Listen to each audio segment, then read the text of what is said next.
ভিডিওর শুরুতেই দেখাচ্ছি একগুচ্ছ পাতা। এই পাতা দিয়েই তৈরি করে দেখাবো আজকের দুর্দান্ত একটা রেসিপি। সুন্দর একটা রেসিপি, শেষ অবধি দেখার অনুরোধ থাকলো।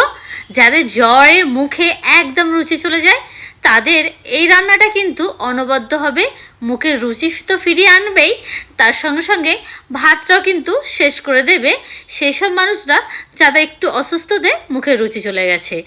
পাতাটা প্রথমেই পরিষ্কার করে নিচ্ছি, ফোল্ড করে নিয়ে পাতার যে সবুজ মোটা যে শক্ত ডাঁটিটা থাকে সেটা বার করে ফেলে দিচ্ছি কেটে। যেভাবে আমরা পাট শাক আমরা পরিষ্কার করি, যারা পাট শাক খায়, যারা পরিষ্কার করে তারা কিন্তু জানে ঠিক এইভাবেই পাতাটাকে ফোল্ড করে নিয়ে ওপরে সবুজ ডাঁটিটা ফেলে দিতে হয়। একদম ওইভাবেই এই পাতাগুলোকেও ছাড়িয়ে নিতে হবে। সব পাতাগুলো একই রকমভাবে আমি ছাড়িয়ে নিচ্ছি।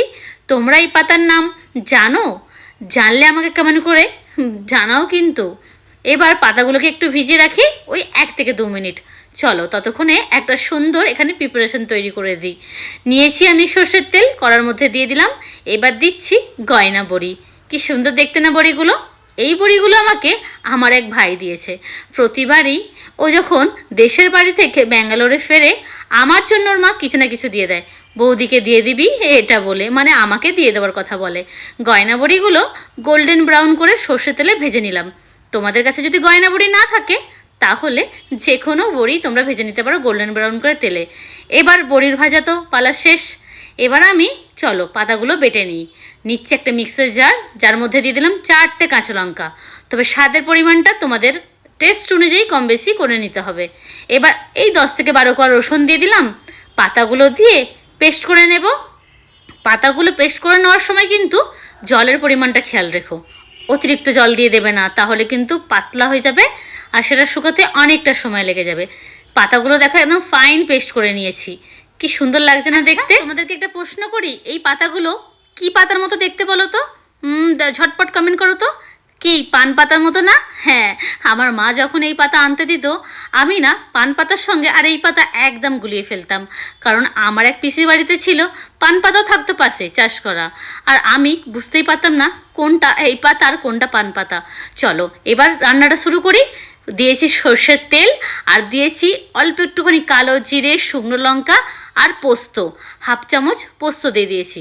পোস্ত দিয়ে এই পাতা বাটা ভাজা, আহা কী যে স্বাদ লাগে! দিলাম এবার সামান্য একটুখানি হলুদ গুঁড়ো আর দিচ্ছি স্বাদ অনুযায়ী নুন আর সামান্য একটু চিনি দিলাম। নুনের পরিমাণটা কিন্তু কম বেশি করে নিতে হবে তোমাদের স্বাদ অনুযায়ী। প্রথমে একটু বেশি দিয়ে দেও না, কারণ পাতাটা অনেকটা শুকিয়ে গিয়ে কমে যাবে।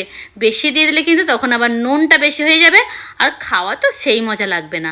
একবার নাড়াচাড়া করে নিয়ে ঢাকা দিয়ে রেখে দিচ্ছি। অনেকটা জল আছে, জলটা শুকিয়ে যাক, তারপর খুলছি 5 থেকে 6 মিনিট পর। ব্যাস, জলটা দেখো শুকিয়ে গেছে আর পাতার রঙটাও অনেকটা চেঞ্জ হয়ে গেছে। সেদ্ধ যে হয়ে গেছে পাতাটা, এটা দেখে বেশ বোঝা যাচ্ছে।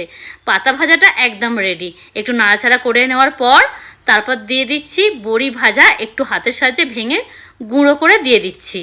বড়ি ভাজা দিয়ে এই পাতা ভাজা দারুণ লাগে খেতে। আমি এবার তোমাদেরকে নামটা বলি, এই পাতার নাম কি? গাঁদাল পাতা। যারা চেনে তারা কিন্তু এই পাতা ঝটপট কমেন্ট করে নাম মনে হয় এতক্ষণে বলে ফেলেছে আমি বলার আগেই।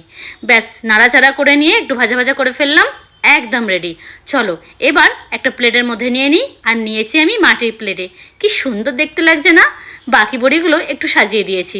পুরোনো দিনের ঐতিহ্য রান্না, একটু পুরোনো দিনের টাচ তো থাকতে হবে। দারুণ লাগছে। ওপর থেকে একটু সর্ষের তেল দিয়ে দেবো। গরম ভাতের সঙ্গে খেতে যে কী দারুণ লাগে। প্রতিবারই কলকাতা থেকে ব্যাঙ্গালোরে ফেরার সময় আমাকে এই পাতা দেয় আমার মা, না হলে আমার বোন, আমার ভগ্নিপতি জানে যে আমার হাজব্যান্ড এই গাঁদাল পাতা খেতে খুবই ভালোবাসে, ও জোগাড় করে দেয়। আর কি সুন্দর লাগছে দেখতে না? যে কোনো খাবার দেখতে ভালো লাগলে খাবার ইন্টারেস্টটা এমনি তৈরি হয়ে যায়। কি বলো বন্ধুরা? ভালো লাগলে প্লিজ আমার চ্যানেলকে সাবস্ক্রাইব করে পাশে থাকা বেল আইকনটা প্রেস করে রাখবে। ফেসবুক থেকে দেখলে রুমাস কিচেন ব্লগকে ফলো করতে ভুলবেন না। ধন্যবাদ।